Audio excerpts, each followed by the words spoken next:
Bonsoir à tous.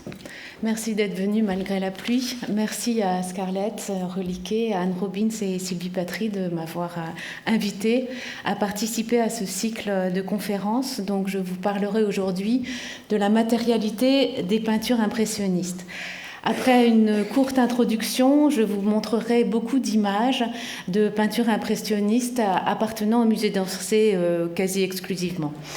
Et je ne vous donnerai pas de définition de la technique impressionniste. Je vais juste vous donner, j'espère, quelques clés qui vous permettront, devant les œuvres, d'essayer de comprendre un peu mieux le processus de création et de rentrer un peu dans la matérialité des œuvres, ce qui est toujours un grand plaisir que j'espère partager avec vous ce soir. Donc, 4 dates en guise d'introduction. Une première, 1874, ça ne vous étonnera pas. L'exposition de Nadar, enfin chez Nadar, pardon, où finalement l'aspect non fini, l'aspect embryonnaire est tout de suite remarqué.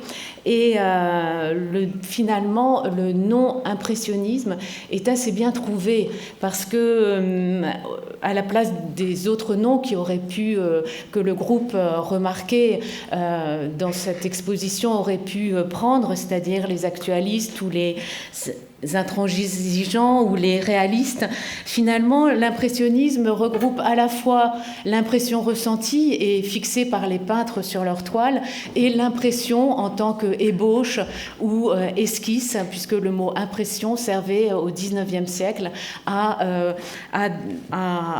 cet état de la peinture non finie. Castagnari l'évoque d'une façon très, très précise et très juste dans son texte, dans son article dans Le Siècle, le 29 avril 1874. Il dit « Leur impression, une fois saisie et fixée, ils déclarent leur rôle terminé. Ainsi, ce qui les sépare essentiellement de leurs prédécesseurs, c'est une question du plus ou moins dans le fini.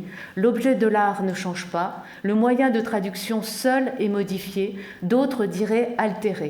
Telle est en soi la tentative, toute la tentative des impressionnistes. » Et finalement, si le dénominateur commun de ces peintres en 1874, remarqué en 1874, est nommé impressionniste et le non fini, très vite, dans cette exposition, dans les expositions suivantes, que ce soit les expositions de groupe ou individuelles, les critiques vont tout de suite caractériser les techniques de chaque peintre. Et par exemple, la fluidité chez Renoir, la ligne chez Degas, la transparence peut-être chez Morisot, les empattements chez Monet. Et les différences vont se creuser progressivement au fil du temps, chaque peintre affirmant et explorant des manières de peindre à eux, qui leur sont propres. Mais ce n'est finalement qu'au début du XIXe siècle que l'expression technique impressionniste entre dans le vocabulaire. Et c'est intéressant de voir qu'il entre dans le vocabulaire parce que cette technique impressionniste est une sorte de rupture entre la technique que l'on pourrait appeler académique, qui est basée sur le ton local, sur la perspective linéaire, sur les ombres brunes, et ce qui se passera au début du XXe siècle avec la couleur pour elle-même et qui est caractéristique du mouvement fauviste. Donc la troisième date dont je voulais parler, c'est 1947. L'exposition au Jeu de Paume, ce rassemblement d'œuvres du musée du Louvre qui se retrouve au Jeu de Paume. Et la présentation des œuvres met en évidence le parcours de chaque peintre, les points communs et les différences, mais surtout, on cherche pour donner une définition à l'impressionnisme un âge d'or, qui est l'âge d'or du premier impressionnisme, où la technique se définit par les couleurs claires, par la fragmentation des touches et par les ombres colorées. Mais finalement, les œuvres qui dépassent cette définition sont moins bien comprises. Ce que dit ce qui est montré dans le guide que Jean Lemarie propose aux visiteurs, il dira de la dernière salle de la salle Camondo qu'elle récapitule les tentatives de Monet qui restent à la fois le symbole et la victime de l'impressionnisme dans sa poursuite suprême de la lumière. De nos jours, la technique impressionniste se veut beaucoup plus descriptive et objective. On étudie les matériaux caractéristiques, les matériaux constitutifs de la peinture, et on essaye de comprendre et de rentrer dans le processus de création. On essaie comme ça de mettre en rapport les étapes de création et l'image produite.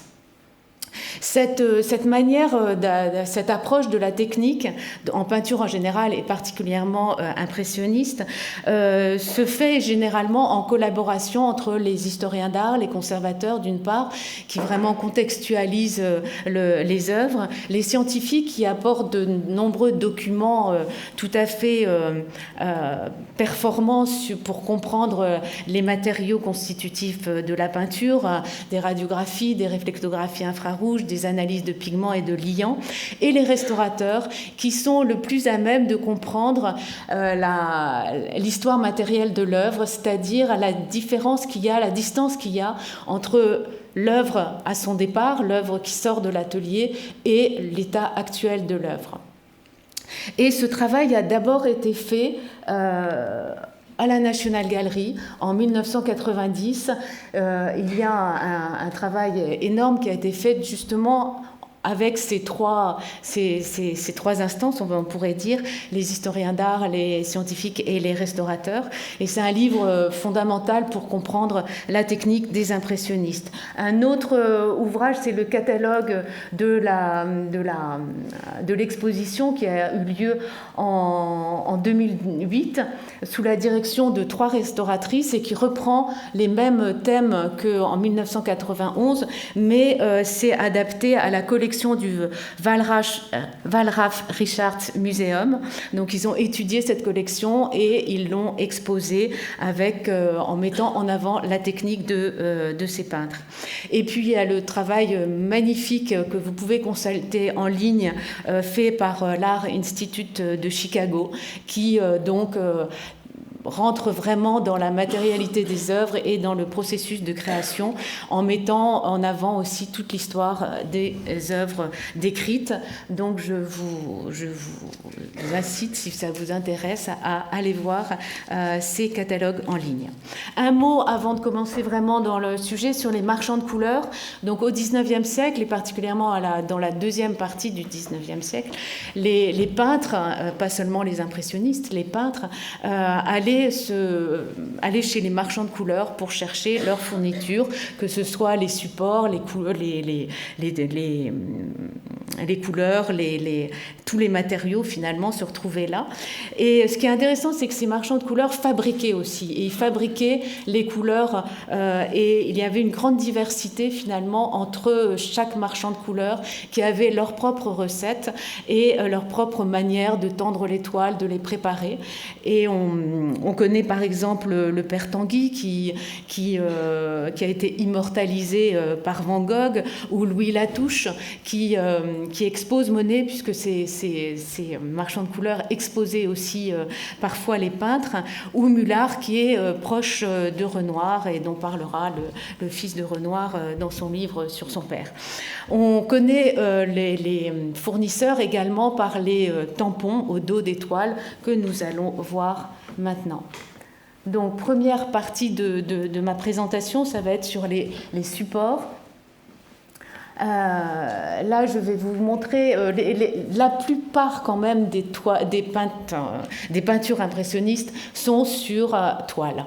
Bien sûr, les peintres utilisaient aussi du bois, utilisaient du carton, utilisaient du papier, mais la plupart des peintures sont sur toile. Et donc, je vous montrerai exclusivement des toiles. Et ce sont des toiles tendues sur châssis.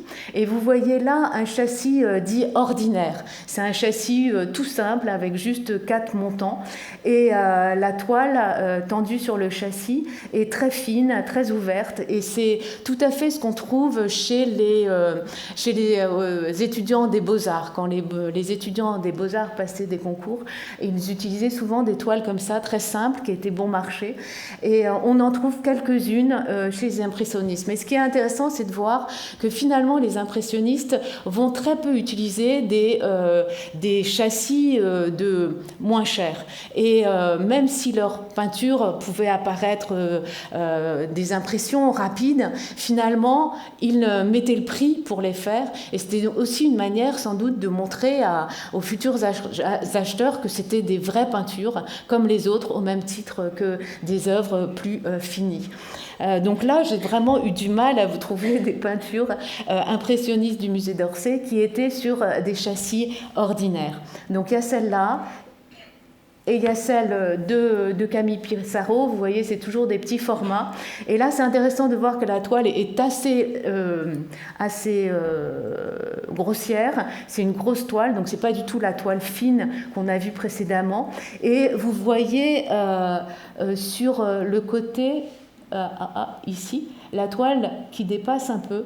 Et sans doute, c'est Pissarro lui-même qui a tendu cette toile. Généralement, quand les toiles sont pas tendues d'une façon très très bien faite, c'est souvent les peintres eux-mêmes qui achètent le châssis, la toile d'un côté et qui tendent leur toile. Je ne pourrais pas l'affirmer sur cette toile parce que je n'ai pas vu la toile, je ne l'ai pas eu en main, mais je voulais vous montrer quand même que les peintres n'achetaient pas simplement des toiles toutes préparées chez le marchand, mais ils pouvaient acheter des châssis, des toiles et monter les toiles sur le châssis. Là, je vous montre les châssis plus courants dans la peinture impressionniste, donc des châssis à clés. Là, les clés sont attachées parce que c'est un travail de restaurateur. Quand on achète le châssis, elles sont juste posées dans les angles. Donc, c'est un châssis avec une barre centrale. Vous voyez le tampon du fournisseur au centre et vous voyez un numéro 12 dans la partie inférieure qui montre le numéro de format, puisque c'est un format standard. Et les marchands de couleurs proposaient soit des formats standards, soit des formats hors mesure. Et les formats standards se déclinaient en figure, paysage et marine. Et le 12 correspond à la plus grande dimension, c'est-à-dire là, vous n'avez pas... J'ai pas les dimensions, elles n'ont pas été intégrées dans le slide, mais donc là c'est la plus grande dimension, donc il y a 12, là c'est un 12 figures, et à chaque fois il y a 12 et qui correspondent donc à paysage, marine et figure. Là, un autre châssis, toujours la même chose avec le cachet du fournisseur. Là, le numéro du châssis 20 figures se trouve sur la barre du châssis et non sur la toile. Là, vous voyez, encore une fois, numéro sur le châssis et un tampon du fournisseur. Là, je vous montrais cette photo parce qu'on voit que c'est un châssis qui est hors mesure. C'est-à-dire que ce n'est pas un châssis standard vendu par les marchands de couleurs. C'est un châssis que Monet a été commandé dans ses dimensions. Mais il a pris, pour que ça soit peut-être moins cher ou plus rapide à fabriquer, des montants qui sont des montants mesure et qu'il a combiné, donc le 65 cm et 130 cm, ce sont des formats mesure qu'il a combinés pour en faire un format beaucoup plus long que les formats marines proposés dans le commerce. Et vous voyez un magnifique tampon de Forge Carpentier. Je vous montre cette image pour vous, juste pour bien signaler que les peintures impressionnistes ne sont pas forcément des petits formats, ce n'est pas forcément des formats à emporter en plein air, mais que les peintres peignaient aussi en atelier des grands formats. Donc évidemment, le plus grand format qui n'a jamais été terminé, j'ai pas le temps de vous raconter l'histoire, mais elle est facile à trouver, du Déjeuner sur l'herbe de Monet, dont on a juste 2 éléments, mais au départ, elle faisait à peu près 21 mètres carrés, qui est le format de l'atelier ou de l'enterrement ornant. Donc c'est un très très grand format que, hélas, Monet n'a pas pu terminer, mais il avait cette ambition, en tout cas, de peindre un déjeuner sur l'herbe évoquant le plein air sur un très grand format. Il y a aussi ce portrait en pied de Renoir qui montre que les impressionnistes, avec une technique légère, fine et rapide, aimaient aussi faire des portraits en pied qui pouvaient orner des salons.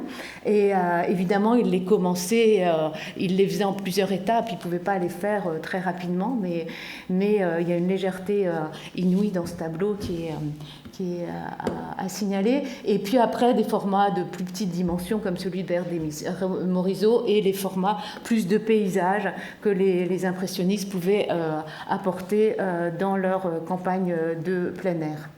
Je voulais juste vous parler très rapidement au sujet encore du format de ce tableau de Berthe Morisot que l'on a restauré à l'occasion de l'exposition de Berthe Morisot organisée par Sylvie Patry, une très belle exposition. Et à cette occasion, on a restauré ce tableau de Berthe Morisot, ce Poudrant. Et vous voyez là, le châssis n'est pas le châssis d'origine, c'est un châssis de restauration, une restauration qui a eu lieu au début du XXe siècle. Et on s'est rendu compte avec la radiographie que nous a fournie le C2RMF que finalement sur les bords vous voyez des petits trous sur les 4 bords et dans les angles la matière a été abîmée. Je vous donne les conclusions de toutes nos recherches qui ont été longues pour comprendre le processus de création de cette œuvre. Berthe Morisot a peint sur ce format que vous voyez à gauche de l'image. Et ensuite, après l'avoir terminé, elle a décidé d'acheter un châssis hors mesure et de réduire le format de son tableau. Donc, il y a 3 étapes dans la vie de cette œuvre. Une première au moment où Morisot peint cette version, une deuxième qui est la diminution du tableau, et une troisième où on remet le tableau dans son format d'origine, mais qui n'est pas celui voulu par Berthe Morisot. Et un autre, donc là je vous montre les deux versions. Et c'était très intéressant d'essayer de comprendre pourquoi Berthe Morisot l'a diminué. Ça serait trop long à expliquer, mais ce n'est pas le sujet exact de cette conférence.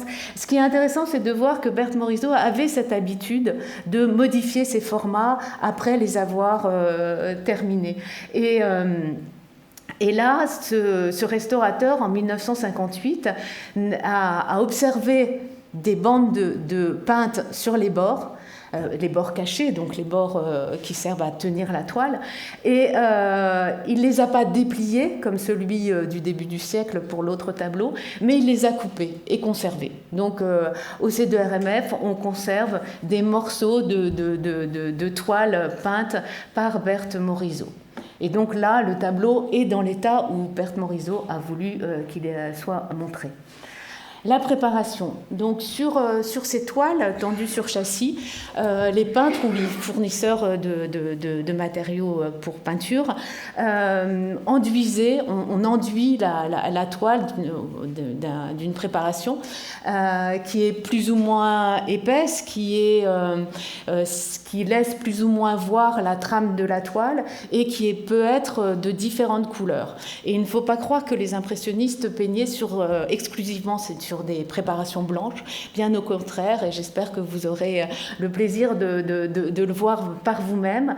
Là, on voit Berthe Morisot qui peint sur une préparation blanche, on la voit sur le bord inférieur, mais sur cette toile de Monet, les glaçons, on voit que Monet a utilisé une préparation de couleur presque mastic, donc assez foncée, et qui laisse visible, on reviendra sur la notion de réserve tout à l'heure. On voit également dans Une moderne Olympia que Cézanne a peint sur une préparation plutôt rosée. Et je vais vous donner des détails. Eh ben non, il n'y a pas de détail. Il y a une couleur qui a été supprimée. Donc on passe aux couleurs. Je reprends donc ça. Donc les nouvelles couleurs découvertes à la fin du XVIIIe siècle et tout au long du XIXe siècle vont être utilisées par les impressionnistes comme par tous les peintres. Et les couleurs qui prédominent sur leur palette sont le blanc de plomb, le blanc de zinc, différents bleus, des bleus de Prusse, des bleus d'outre-mer, des bleus de cobalt, des verts de chrome, des verts d'émeraude. Et émeraude, il y a aussi des jaunes de chrome et des jaunes de cadmium et du rouge vermillon et beaucoup de lac rouge également. Mais contrairement aussi à peut-être une idée un peu reçue, j'espère que la diapositive va passer, oui, les impressionnistes utilisent également le noir et les terres. Et dans ce tableau peint par Renoir, on voit à quel point il a utilisé merveilleusement le noir pour représenter le vêtement et le chapeau et la petite voilette de Madame d'Arras. Et ce qui est assez nouveau dans cette toile, c'est pas l'utilisation de noir, mais c'est plutôt ce fond clair. Parce que généralement, les portraits sont peints à cette époque sur des fonds plutôt foncés. Donc il a joué sur ce contraste blanc et noir, avec ce visage très, très pâle aussi, avec juste des nuances que vous pouvez voir de rose sur les lèvres et sur le menton. On voit également chez Monet l'utilisation de noir, particulièrement dans sa première période. Et on voit dans ce tableau des femmes au jardin l'utilisation de noir pour cerner les branches qui sont à l'arrière de la composition et même des tons un peu ocre qui viennent s'ajouter au noir. Et bien sûr, il utilise le noir pour les décors des vêtements, des robes de Camille et de la femme au fond. Donc je reviens aux couleurs pour vous montrer un peu ces couleurs que souvent les impressionnistes utilisent pures. Et Renoir, dans le bal du Moulin de la Galette, a utilisé, vous voyez, du blanc pur, du blanc de plomb en épaisseur, du bleu de Prusse, du bleu d'outre-mer. Il a utilisé des lacs, des jaunes. Donc il y a une... Et dans cette merveilleuse petite liseuse, on voit qu'il a vraiment utilisé juste au niveau des yeux une touche de bleu pur outre-mer pour signaler à la fois peut-être la couleur de ses yeux, je ne sais pas, mais ou l'ombre. Et ça donne un effet extraordinaire, d'autant plus que le bleu est réparti sur tout l'ensemble du tableau.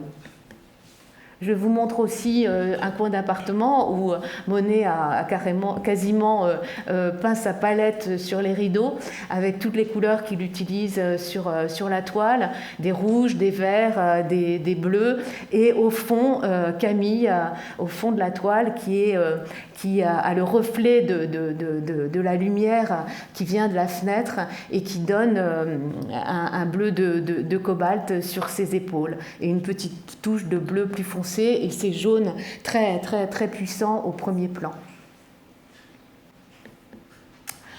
Les liants. Donc les liants, c'est ce qui est mélangé avec les pigments. Donc une couleur est composée d'un liant et de pigments. Et le liant, majoritairement, est l'huile. Et l'huile, les impressionnistes utilisent des tubes, puisqu'ils sont tous nés à peu près dans les années 40, et que les premiers tubes de couleur, justement, sont arrivés en 1840 et ont remplacé à ce moment-là les vessies de porc. Donc c'est ces tubes-là que les impressionnistes vont utiliser, ce qui est bien pratique pour la peinture en plein air. Mais ils n'utilisent pas simplement de l'huile, particulièrement Pissarro, qui va être un de ceux qui est le plus innovant ou qui va explorer des techniques différentes. Et dans ce catalogue de 1890, chez Bousseau-Valadon, ce qui m'a intéressée, c'est de voir que les peintures sont classées par technique. Donc les peintures à l'huile, les peintures à la détrempe et les gouaches. Donc c'est pour Pissarro et sans doute le marchand de Bousseau-Valadon, c'est important de dire au public tout de suite de quoi est constitué les tableaux exposés. Je vous montre également ce tableau de Degas. Alors Degas, lui aussi, a énormément fait de recherches, a exploré des techniques tout à fait nouvelles. Et là, c'est un pastel et gouache sur toile. Généralement, les pastels ou les gouaches, on les fait sur du papier. C'est rare qu'on utilise la toile pour des pastels et gouaches. Et là, il a tenté le coup et c'est un merveilleux tableau absolument extraordinaire. Et c'est vrai que le pastel et la gouache permettent aux couleurs d'être encore plus pure et plus vive. Deux autres exemples des techniques toujours assez complexes et innovantes de Degas, une huile sur papier marouflé et une huile sur toile qui est non préparée. Donc si vous allez la voir dans les salles, vous verrez la trame très très présente et la couleur de la toile qui ressort, qui n'est pas la couleur d'une préparation, mais qui est vraiment la couleur de la toile. Passons maintenant à la manière de procéder. Une fois qu'on a vu ces matériaux de la peinture, on peut essayer de voir comment les peintres utilisaient ces matériaux. Donc les peintres impressionnistes, comme les autres peintres, avaient quand même des dessins préparatoires. Au musée Marmottan, il y a des petits carnets de Monet où on voit qu'il se balade dans la nature et il note des motifs, il fait des cadrages et il prévoit quand même sa peinture avant d'apporter son matériel à peindre. Et là, je vous donne un exemple qui est peut-être pas caractéristique de l'impressionnisme, parce que Degas, on sait qu'il dessinait beaucoup, mais sur le site justement de l'Art Institute de Chicago, il y a énormément de dessins justement préparatoires de différents peintres impressionnistes, dont Pissarro, où on voit qu'il travaille son motif avant de se lancer dans la peinture. Après avoir fait ou pas ces dessins préparatoires, certains peintres utilisaient du fusain pour placer le motif sur la préparation. C'est pas fait systématiquement, mais on trouve des dessins sous-jacents, ce qu'on appelle des dessins sous-jacents, sur certaines peintures. Et là, vous voyez sur les dindons de Monet des traces, là vous voyez ici, de fusain, vous voyez aussi là, des traces de fusain qui montrent que sur ce grand format, qui était une peinture décorative commandée par Rochdet pour son château, il a mis en place ces dessins. Et d'ailleurs, au musée Marmottan, il y a aussi des dessins de dindons qu'il a fait auparavant pour un peu imaginer ce que serait sa peinture.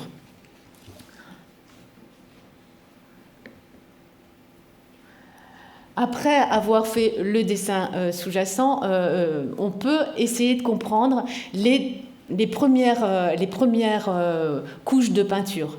C'est pas toujours facile de les voir. Là, c'est évident parce que Degas a fait exprès de les voir. Il travaille d'ailleurs à l'ancienne presque dans ce tableau, puisque c'est des fonds plutôt bruns, comme on peut le voir sur des peintures plus classiques. Et il les a laissés visibles dans le coin. Ici, pardon. Attendez, là, je fais beaucoup trop vite. Dans le coin ici, donc vous voyez, c'est ce détail-là, et où on voit donc cette première mise en page, première composition de Degas. On peut le déceler aussi en bas, dans la partie du chemin, sous les blés. On peut déceler aussi sous les traits de peinture verte, un dessin, une première composition qui est la mise en place du tableau. Et ce qui est intéressant, c'est que parfois, toute la surface est recouverte et donc on ne peut pas voir réellement la première couche, mais on la voit à travers les empattements. Et vous voyez là, dans la jambe du personnage devant la jeune femme à la balançoire, des coups de pinceau avec un certain relief qui sont recouverts par par la jambe en l'occurrence, ou par d'autres coups de pinceau. Et là, on se dit que dans un premier temps, Renoir a posé rapidement la base de sa toile et il a repris après. Les réserves. Je bois parce que là je commence à bafouiller un peu. Les réserves, ce sont des zones non peintes que les peintres laissent volontairement visibles et où l'on voit justement la couleur de la préparation, d'où l'importance de la préparation dans la peinture impressionniste. Et cette couleur de préparation donne une sorte d'harmonie générale au tableau. Et là, on le voit nettement dans ce tableau, Les Glaçons, où finalement, dans l'angle inférieur, là où il y a la signature, Monet a quasiment à poser quelques touches de peinture en laissant très présente cette préparation. Et c'est intéressant de voir que Monet peint tous ces paysages de neige sont peints sur des préparations colorées pour que justement il n'y ait pas de conflit entre la couche de peinture blanche de la neige et la couche de préparation. Et il joue avec ça. Et j'ai pas eu l'occasion de voir un paysage de neige où il n'y ait pas une préparation légèrement jaune ou légèrement rose.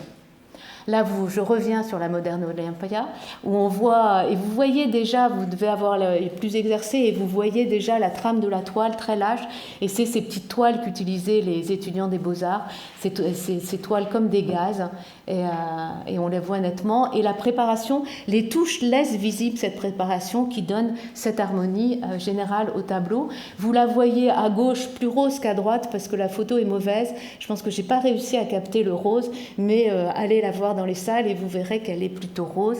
Et à cet endroit, près du chapeau, elle est extrêmement visible et laissée à nu.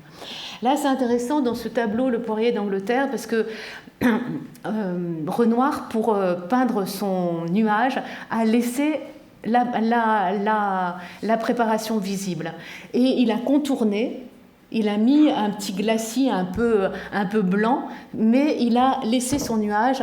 La couleur que vous voyez un peu jaune, c'est la couleur de préparation. Et c'est intéressant parce que s'il avait pris de la peinture empâtée, un blanc pour faire un gros cumulus, ou même plus légèrement, on n'aurait pas dans ce paysage cette atmosphère un peu feutrée d'une chaleur d'été. Et c'est incroyablement bien rendu. Et ils sont donc servis pour donner cette impression de brume, un peu de chaleur de la préparation et de la couleur de préparation.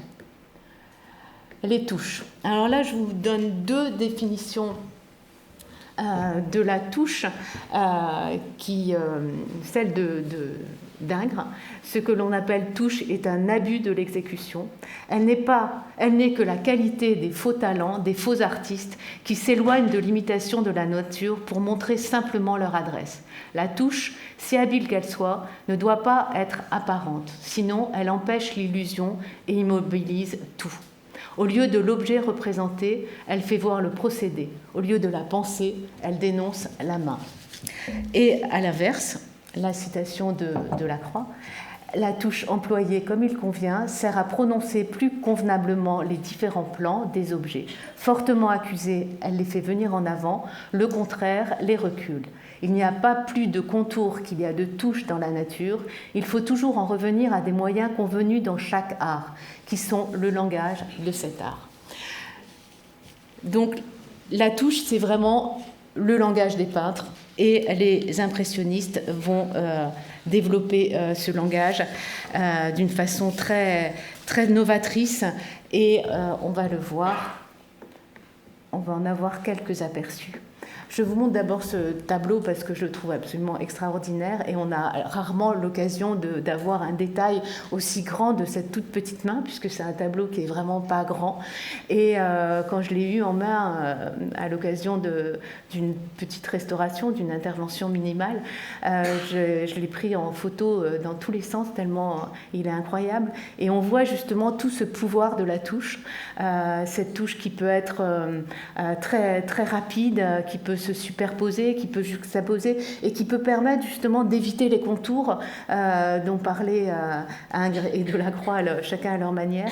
Et on voit des touches de couleur pure, des touches qui se mélangent. C'est vraiment un magnifique morceau de peinture. On ne sait pas trop si c'est un cigare, enfin c'est un cigare, mais il le tient presque comme un stylo. Il montre du doigt ses écrits. C'est vraiment un très très beau morceau de peinture. Mais je ne voulais pas parler de Manet, parce que Manet est un personnage en soi qui n'est pas vraiment considéré comme un impressionniste. Deux manières, deux touches différentes là dans ces deux images. La neige à Marly-le-Roi de Sisley, où on voit une touche qui n'est pas très empâtée, qui suit les formes assez linéaires dans les arbres pour bien exprimer les arbres, mais c'est une touche qui n'est pas d'un seul tenant, qui est vibrante. Et on voit aussi là des petites touches qui viennent casser les lignes, parce que c'est vraiment ça que font les impressionnistes. Ils ne cherchent pas, ils cherchent à ce que tout soit fondu dans une même lumière. Donc on voit nettement à chaque fois l'utilisation de la touche pour redonner ce fondu et cette impression d'unité colorée et lumineuse. Et là, dans les blés de Berthe Morisot, on voit comment elle a utilisé la touche pour donner le mouvement du blé.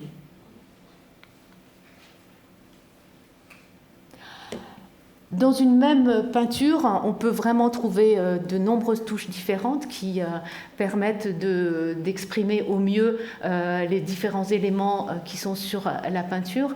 Là, vous voyez à droite la manière qu'a eu Monet de peindre la neige en petites touches superposées et juxtaposées. Vous voyez dans le ciel qu'il a utilisé une peinture plus fondue. Les touches sont moins visibles et les petites touches qu'il met pour représenter la neige qui est en train de fondre sur le clocher. Vous voyez également que la croix qu'il avait mise au départ a été effacée par une petite touche. Il s'est laissé aller à faire une croix, puis après il s'est dit non, je vais pas la faire. Donc vous voyez la touche qui recouvre la croix du clocher de l'église. Vous voyez là, dans la scène à Véteuil, Effet de soleil après la pluie, des petites touches très, très hachées. Et Marthe de Fell, dans sa biographie qu'elle a faite en 1929, parle de laine hachée. Et je trouvais ça assez amusant, de son expression de laine hachée, parce que c'est assez juste, cette manière de poser les touches, avec des touches de couleurs différentes, comme si c'était des petits morceaux de laine colorée. Donc il fait ça pour faire le reflet sur la partie de la scène du premier plan et à la fois le mouvement de l'eau. Et là, on voit que dans le ciel, il a utilisé encore d'autres touches. Et au niveau des toits, juste à l'endroit où le toit jouxte avec le paysage, on voit comment les touches viennent par-dessus celles qui représentent les toits. Donc il y a toujours cette manière de travailler les contours en les recouvrant très peu pour qu'à de loin on ait vraiment l'impression d'un toit, et en même temps de près on voit à quel point tout se mêle. Autre peinture de Pissarro avec toujours le même système de touches juxtaposées, de petites touches rapides pour exprimer à la fois la lumière et le mouvement des feuilles, et des touches différentes, puisque ce que je voudrais bien vous montrer, c'est à quel point les touches sont variées sur une même peinture, dans la partie basse et dans le ciel. Et vous voyez que Pissarro, qui s'est beaucoup intéressé à ce que faisaient Seurat et Signac, les néo-impressionnistes, donc à un moment de sa carrière, à la fin du 19e siècle, il s'est mis à faire des touches identiques justement partout sur toute sa toile. Et il a renoncé à travailler avec des touches différentes selon les éléments de son motif, ce qui donne un autre effet tout à fait intéressant, mais c'est intéressant de voir comment il a conçu son tableau, comment il a travaillé, comment il a essayé de faire toutes ces recherches sur différents moyens d'expression de la touche, qui est donc le langage de la peinture, comme le souligne Delacroix. Là, un tableau de Gustave Caillebotte qui va reprendre cette touche qu'utilise Pissarro, qu'utilise Monet à certains moments, des petites touches vibrantes pour le paysage.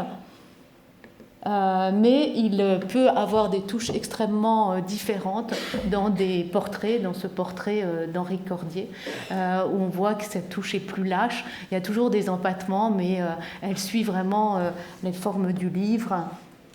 Vous voyez aussi les couleurs utilisées avec des bleus très, très présents. Le bleu est toujours très présent dans ces peintures. Et là, la touche de Renoir qu'on reconnaît quand même bien, malgré toutes les recherches qu'il a fait et les différences qu'il peut y avoir entre le début de sa carrière et la fin. Mais on voit qu'il y a toujours un aspect fluide dans sa peinture. Et là, vous voyez la manière sa manière de faire les ombres sous le coude du personnage debout, avec des touches un peu en hachure qui sont des lacs rouges et du bleu pur. Là, on voit aussi des touches beaucoup plus presque en frottis dans la partie supérieure, toujours superposées, juxtaposées, mais toujours avec cette transparence qu'on retrouve beaucoup dans ces peintures. Là, dans Chemin montant dans les hautes herbes, on voit que ça peut être aussi très graphique, une touche. Et là, pour peindre et donner la fragilité des coquelicots, il a vraiment fait juste un petit trait très léger en utilisant du vert émeraude.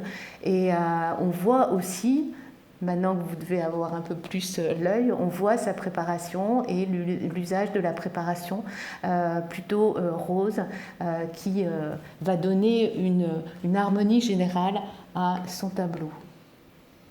Je reviens à Monet juste pour vous montrer quelques tableaux différents de ces différentes périodes, pour voir justement la diversité de ces touches, parce que Monet c'est peut-être le plus... il a toujours travaillé avec l'huile, hein, il a fait quelques pastels, hein, bien évidemment, mais son médium c'est quand même la peinture à l'huile. Et il a beaucoup moins exploré d'autres médiums par rapport à Pissarro et à Degas, comme je vous le disais. Mais ce qui est intéressant, c'est que Théodore Duret souligne que Monet possède une grande facilité de pinceau, ça c'est une évidence. Sa touche est large et rapide, le travail et l'effort se dissimulent dans la facture de ses œuvres. Il a su, chaque fois qu'il abordait un sujet nouveau, découvrir tout naturellement pour le rendre un procédé approprié. Mais le procédé est toujours dans l'utilisation de l'huile. C'est-à-dire que quand il dit procédé approprié, ce n'est pas un procédé nouveau avec d'autres médiums, c'est toujours avec l'huile. Et l'huile a une capacité inouïe pour exprimer différentes choses. Et donc il a vraiment exploré. Et on le voit là dans cette peinture donc, de ses débuts, Les femmes au jardin, qui est un grand format. Donc il a pris des gros pinceaux et il a fait des touches assez larges et couvrantes. Il n'y a aucun endroit où on voit sa préparation. Là, la photo n'est pas très bonne, mais vous connaissez le tableau. Donc des touches très larges, épaisses, pour bien montrer la différence entre le reflet et le motif réel. Donc les toiles, le bateau. Là, on voit de plus près. Donc, c'est toujours magique de voir de près. Enfin, moi, je ne me lasse pas, en tout cas, de voir de près les peintures. Et là, je voulais vous montrer ce tableau qui est donc peint. Donc, on peut reprendre un peu sur une toile qui est une toile sergée et non une toile d'armure toile qu'on trouve parfois chez les impressionnistes et qui permet au pinceau de bien accrocher la matière picturale. Une préparation plutôt jaune clair. Et il est venu très rapidement à faire ces petites silhouettes de femmes au bord sur les quais du Havre, avec du noir. Et ce que je voulais vous montrer, c'est que sur la première femme qui est là, on voit des touches de bleu et de lac rouge qui sont le reflet de ces petits-enfants, donc qui sont habillés en bleu et en rouge. Évidemment, Monet, là où il était, n'a pas forcément vu le reflet sur ce vêtement de cette femme. Mais il sait qu'en peinture, si on veut rendre un effet de lumière et que les choses fonctionnent, bougent et circulent et que l'air circule dans la toile, il faut mettre ces touches de reflet pour que ça fonctionne. Encore une fois, la peinture, c'est un langage, c'est une technique, et donc c'est pas ce qu'il a vu forcément, mais il sait qu'elles existent et que pour rendre au plus juste la vibration colorée et rendre cette impression qu'il a de la scène, il faut poser ces petites touches à peine perceptibles, mais que l'œil décèle quand même, de bleu et de rouge, qui sont le reflet des enfants sur l'habit de la mère. La même chose pour les dindons, donc des touches assez larges, épaisses, là aussi grand format. Et vous voyez qu'évidemment un dindon n'a pas de bleu sur son cou, c'est rouge, mais ces touches bleues représentent le reflet du ciel. Et de loin, on y croit. On ne se dit pas Monet est fou, il a fait un dindon bleu. On y croit parce que dans la nature, malgré tout, ça fonctionne comme ça, mais nous, on ne le voit pas. Les peintres le voient, mais nous, on ne le voit pas forcément. Et sur la toile, ça recrée cette illusion. Et on voit exactement la même chose sur le corps du dindon, les plumes des dindons sont blanches. Et là, il les a faites vertes parce que c'est le reflet de l'herbe, et bleues parce que c'est le reflet du ciel. Et ça fonctionne admirablement. Et de loin, quand on voit de loin, on a cette impression de plumes blanches, puisqu'il a évidemment mêlé du blanc aux effets de reflet. Encore ces mêmes glaçons pour vous montrer ces touches qu'il peut prendre, et surtout ces touches qu'il a souvent dans les années 80, qui sont des touches assez graphiques, un peu comme des virgules qu'il va utiliser pendant quelques années et qui animent comme ça la surface, qui sont assez étonnantes parce qu'elles diffèrent vraiment des empâtements que l'on connaît de lui. Il a besoin de mettre ces petites touches pour exprimer le mouvement de l'eau. Berthe Morisot, maintenant, qui elle aussi, j'aime pas dire a évolué, a plutôt changé et n'a pas toujours la même façon de peindre. Je vous donne simplement deux exemples.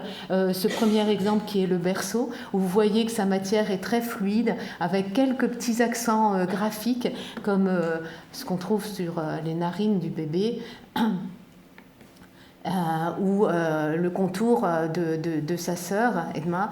Et vous voyez, c'est très raffiné et en même temps très rapide et pas du tout sophistiqué. Et on voit dans Jeune femme se poudrant, dont je vous ai parlé tout à l'heure, une matière plus épaisse. Elle prend des petits éclats de lumière plus empâtés. Et ce magnifique détail aussi de l'étagère où se trouve un vase, avec ce reflet du vase, ce vase bleu avec cette réserve qu'on voit également. Vous voyez, tout ce qui est un peu blanc, c'est la réserve, et elle fait ça avec une rapidité, une assurance et une sûreté qui est très touchante et très belle à voir. Cézanne a aussi, et vous avez dû le voir, des techniques très très différentes entre tous ses débuts, où il a une pâte très empâtée, des couleurs plutôt sombres, et il recouvre la toile de cette matière. Et je vous montre... Ah non, j'ai pas le temps, donc je passe. Là, vous voyez sa technique qui est plus aquarellée, mais c'est quand même nul, de la fin du 19e, en 92, où c'est une magnifique manière de peindre et beaucoup plus légère, qui n'a rien à voir, a priori, avec ces empâtements du début. Et là aussi, vous voyez le bleu utilisé pour les ombres et pour les reflets, cette manière d'utiliser aussi les réserves pour alléger un peu et donner du mouvement.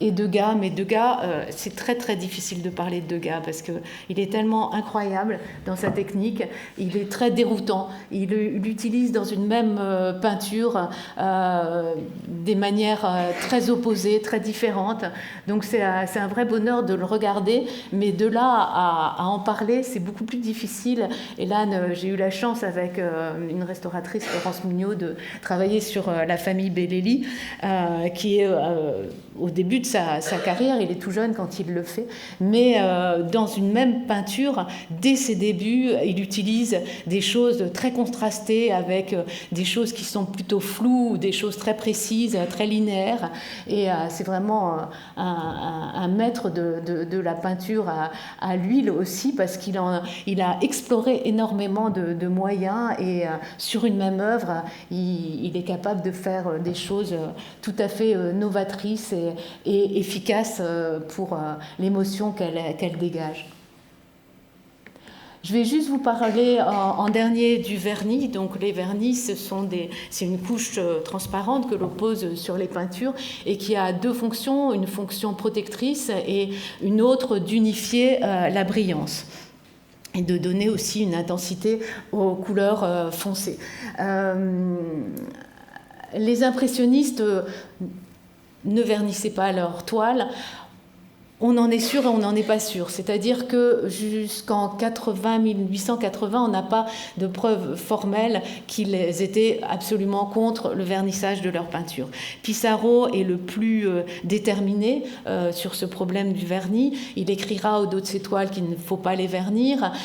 Il expose des toiles non vernies, recouvertes, protégées par des vitres dans les années 82 pour justement montrer qu'il faut protéger les œuvres, mais qu'il ne faut pas les vernir parce que ça transforme les effets de brillance et de matité voulus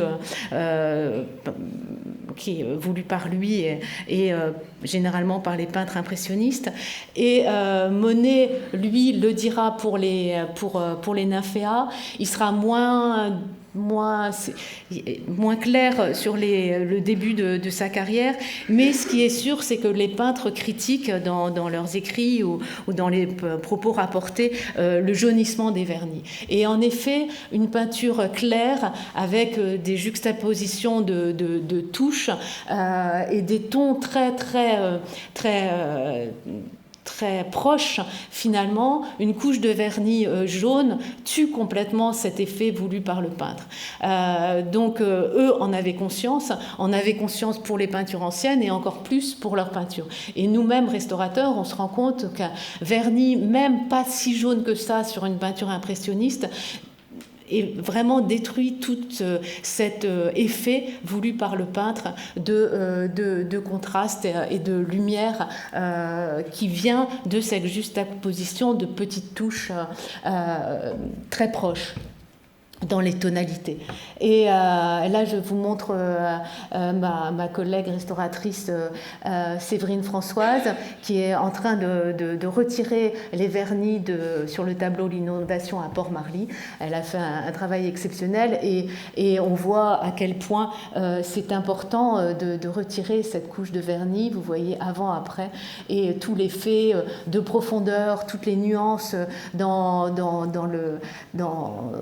la scène sont masquées. Je ne dirais pas qu'elles sont tuées parce qu'on les voit quand même, mais sont masquées et peur de leur subtilité sous les vernis. Je vous montre également, pour finir, ce tableau sur la falaise de Dieppe que j'ai eu la chance aussi de restaurer, des photos en cours de restauration. Et vous voyez donc, au départ, on n'avait pas tant l'impression que ça qu'il était verni et que le vernis était gênant, mais une fois qu'on l'a retiré, on s'est rendu compte à quel point c'était nécessaire pour rentrer dans la magie de ce tableau. Et on voit juste Là, la dernière image, c'est une macrophotographie où vous voyez que le vernis rentre vraiment dans les creux de la matière et c'est ça qui donne ces taches un peu jaunes foncées, puisqu'à ces endroits-là, il y a plus de vernis. C'est un vernis ancien qui a d'autant plus jauni qu'il est épais et ça crée ces taches qui n'ont absolument pas lieu d'être. Donc je vous montre la dernière image. Non, pas la dernière, l'avant-dernière, avec des détails. Je n'ai pas pu m'empêcher de vous montrer des détails de ce magnifique tableau, tout en douceur, tout en subtilité. Vous voyez l'accumulation de taches avec à chaque fois des nuances très, très ténues et qui de loin donnent un effet de profondeur et d'espace. Et voilà, pour conclure, je voulais vous m'arrêter sur cette peinture et juste vous citer Gustave Geoffroy qui, en parlant de ces tableaux de Dieppe de 1897, dit « Cette peinture exprime la brume errante sur les falaises de Dieppe, le calme paisible et frais de la solitude. » Et je trouve ça tellement juste. Quand on est face à cette œuvre, on a vraiment cette impression du petit matin où on est seul face à la mer sur ces falaises. Et j'espère que vous aurez la possibilité d'être au calme et dans la solitude pour observer les œuvres, parce que c'est quand même dans ces moments de détente et où on peut vraiment apprécier les œuvres impressionnistes et les autres. Prenez votre temps donc et profitez de ces merveilles. Merci.